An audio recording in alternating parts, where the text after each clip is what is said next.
Hello everyone, welcome back to my channel. I'm Kira and today marks the start of what I hope is a new series on my YouTube channel. Unless, of course, if no one likes it, in that case I will silently scrap it and pretend it never happened.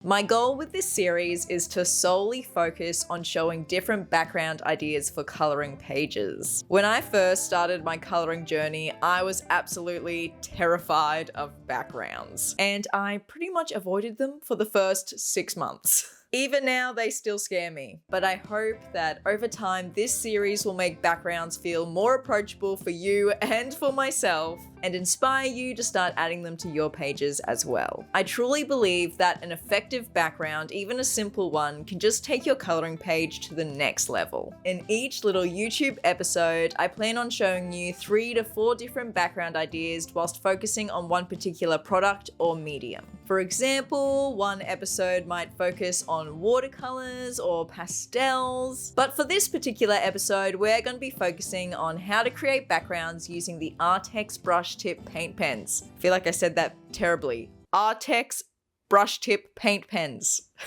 I recently got these acrylic markers in the mail and I was so excited to try them out. This is the 60A set, which comes with 50 regular colors, 4 metallics and 6 neons. And here are all the colors swatched out in my personal swatch book. And I really do think that there's a great range of colors in this set. If I had to be super picky, I might wish for a couple more earthy yellows, but that's me really nitpicking. And what I love most about these markers is the brush tip, and they really are great because they allow you to control the thickness of your paint strokes. I also love these acrylic markers because you don't have to do any sort of activation or pumping of the tip. They're ready to go straight out of the box. One minor thing is that you do have to label the pens yourself. They come with these large stickers that you can put on the barrel or small circular ones for the bottom of the pen, which is what I chose to do. It is a bit tedious putting these stickers on every single pen, but it wasn't a massive issue for me. I'll share more of my thoughts on these markers as we go, but if you don't own this particular set of acrylic markers, no worries at all. Just grab whatever acrylic marker set that you own and try to match the colors as closely as possible to what I'm using. I also have these markers in my Amazon storefront, which is linked in the description below, so if you want to pick them up for yourself while supporting my little corner of the internet, that would be very much appreciated. But enough dilly-dallying from me, let's dive into the 3 different background ideas. The first background idea I'm showing you today is perfect for anyone who loves doodling. This idea was actually inspired by an Instagram account that I recently found called @mellymartinelli. I love the fun backgrounds that this artist creates, especially in Rita Berman's coloring books. The best thing about this background idea that I'm about to show you is that it's super customizable. You can tailor it to fit the page that you're working on and whatever you like to personally doodle. So I've chosen this page here from Rita Berman's Africa book. The first step is to create a colorful, almost tie-dye background, which later I'll be layering the doodles on top of. I'm using my budget watercolor pencil set and I've decided on a pink, orange and yellow color palette. You can obviously use whatever colors you like, but I recommend sticking to an analogous palette if you can, so that the colors don't get too muddy when blended with a water brush. There's seriously no strict placement for the colors here. I'm just placing them evenly throughout the page,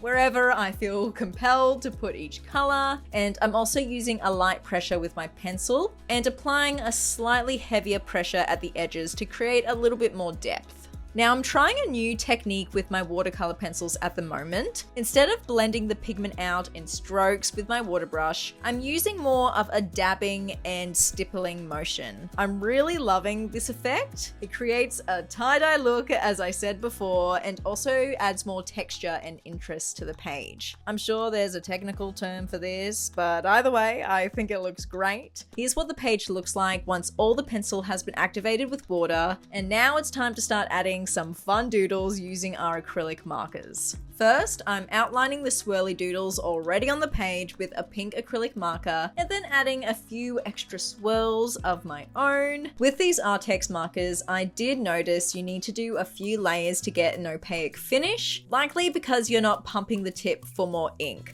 The upside of this though is that since less paint comes out of the pen, you have more control and it dries almost instantaneously. So you don't have to worry about smudging paint all over your page throughout the coloring process. From here, I'm just adding doodles to my heart's content. You can have a lot of fun with this and match the doodles to suit the content of your page. For this one, I chose suns, stars, and flowers to fit the tropical theme of the page. But if you're coloring a winter page, for example, you could doodle snowflakes, little cups of hot chocolate, or even storm clouds. The options really are endless. Pinterest is also a great place to find some simple doodle ideas for inspiration.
The background, I added some shine by dotting the page with the metallic gold acrylic marker, as well as a gold glitter gel pen, because let's face it, glitter makes everything better. I've always been a fan of adding little extra dots to my pages, but recently I've started varying the size and leaving some dots unfilled, which I think creates a really cool effect on the page. And if you're not confident in doodling, I think even adding this variety of different dots to the background would still look great as well. And here it is, the final background all complete. And also me trying to capture the metallic and glitter shine on the page, which always seems impossible, but trust me, it looks super good in person. I just find this background idea to be really fun. It unleashes my inner child. And I also think this background idea could work really well in Johanna Basford's Small Victories, especially for those miniature pages. All right, let's move on to the second background idea. This one is perfect for water-themed pages and is super easy to do. I've chosen a page from Worlds of Wonder by Johanna Basford. This page has a swan right in the center, so it's definitely water related. I'll only be using acrylic markers for this background, and since I'll be coloring all the way to the edge of the page, I recommend putting a scrap of paper behind it to avoid any accidental transfer if, like me, you aren't the neatest colorist. The idea here is to create a sea of water behind the swan. I'll show you how to do it on a small section of the page, as it's just a repetitive process from here. Start by taking a light blue acrylic marker and just draw a bunch of squiggles in varying sizes and shapes. I know squiggle is not the most technical term, but I can't think of another way to describe whatever this shape is. You'll need to do about 2 to 3 layers of acrylic paint marker if you want a full opaque finish, and the trick here is to vary the size of each squiggle. Some small, some large. The more variety, the better the final result will be. Next, you want to take a darker blue acrylic marker to create some darker ripples. Draw thick wavy lines to represent the water's movement, and you can even connect some of the ripples between squiggles to make it feel more fluid. Lastly, add small white lines and dots to give the effect of sunlight glistening on the water. I find it looks best to keep the dots towards the edges of the shapes. Don't know why, but I just find that it does. And there you go, a simple yet effective background for any water-themed coloring page. You could even experiment with different colors. I mean, who says the ocean has to be blue? You could have a pink ocean, a green ocean, let your imagination go wild. This last background definitely takes the longest to create, but trust me, once you see the end result, it's worth the time and effort. I've chosen yet another page from Worlds of Wonder by Johanna Basford. I've just found that this book is perfect for practicing backgrounds because there's a lot of negative space surrounding a majority of the illustrations. And for this one, I'm creating a fun and colorful background featuring a starry night sky and some clouds. To make this background a little bit less intimidating, I started by ruling off a smaller rectangle. If you have masking tape or washi tape, I do recommend using this so that you can get crisper edges. But since I didn't have any on hand, I just used a ruler and a pencil. There was a star that ended up sitting on the outside of the border on the right-hand side of the page, so I decided to add one to the left-hand side as well, just to balance it out and make the design look more intentional. Okay, now here comes one of the trickier parts of this background.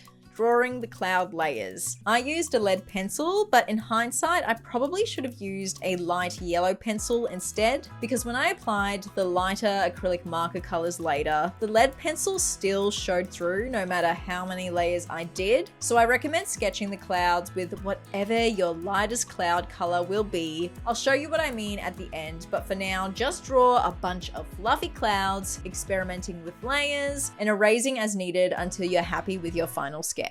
Once satisfied, it's time to color the clouds with acrylic markers. You can pick any colors you like. I chose 7 based on a palette that I found on Pinterest, and I'm just gonna go off on a small tangent here and say I think these Arrtx markers are a great option if you love alcohol markers but want to color in double-sided books. They give a similar feel as the alcohol markers, but obviously have zero bleed through. I haven't tried shading with pencils over the top of these acrylic markers, but I'll definitely have to give that a go soon. I also think they're great for anyone who has hand struggles when coloring, as they require pretty much zero pressure to work.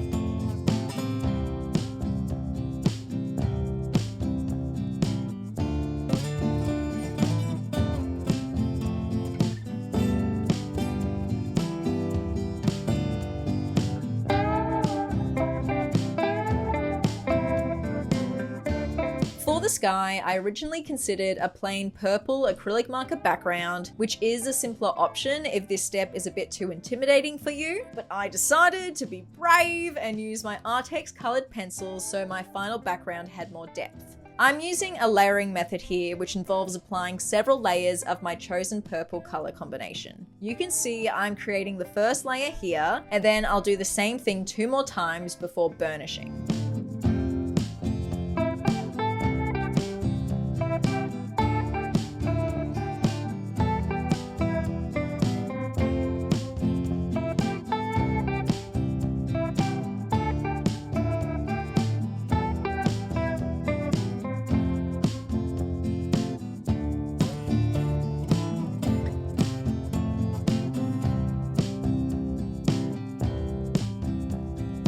So this is what the page looks like after 1 layer.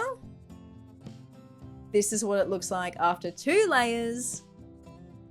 And this is what it looks like after 3. I definitely pressed a little bit harder on this 3rd layer to really get the color saturation that I was looking for. And for the 4th and final burnishing layer, this is where my white Prismacolor pencil is coming in to save the day. This is a new technique I'm trying, which involves burnishing the color on the page with the white pencil and then blending it further with the warmth of my finger. It's not a quick process, but I love the smooth blend that it creates. I will say that if you do have issues with your hands, you might want to stick to doing a straight acrylic marker background here, as this method requires a lot of hand pressure.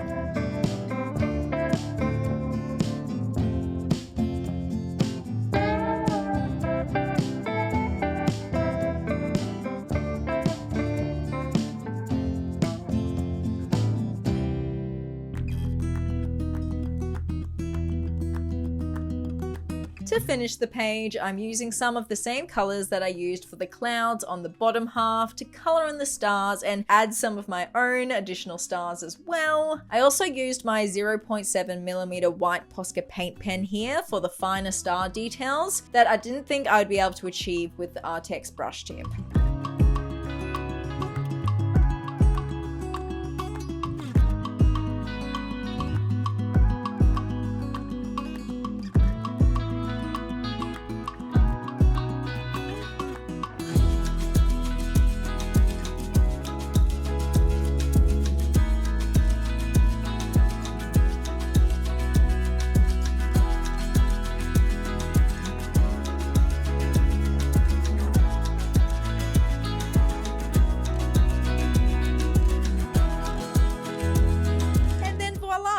Done. I am pretty pleased with how this background turned out. I think I might add some more stars later outside of the frame, as the two that are currently there are looking a little bit lonely. And here's what I meant earlier, where the lead pencil shows through the lighter acrylic mark colors. So I definitely recommend sketching out the clouds in a light yellow pencil or whatever is the lightest color in your palette. And like I said, if you have washi tape or masking tape on hand, definitely use it to get those crisp edges, as I had a few slip-ups without it. And there you have it, team. 3 different background ideas for your coloring pages using the Arrtx 60A brush tip paint pens. I successfully said it that time. Let me know which one of these background ideas was your favorite and if you'll be trying it out in any of your coloring books. Also, let me know if there are any products or mediums you'd like to see featured in this series in the future. I'll definitely try to make it happen. Happy coloring, friends. Have a good day, have a good life, and I'll see you in the next one.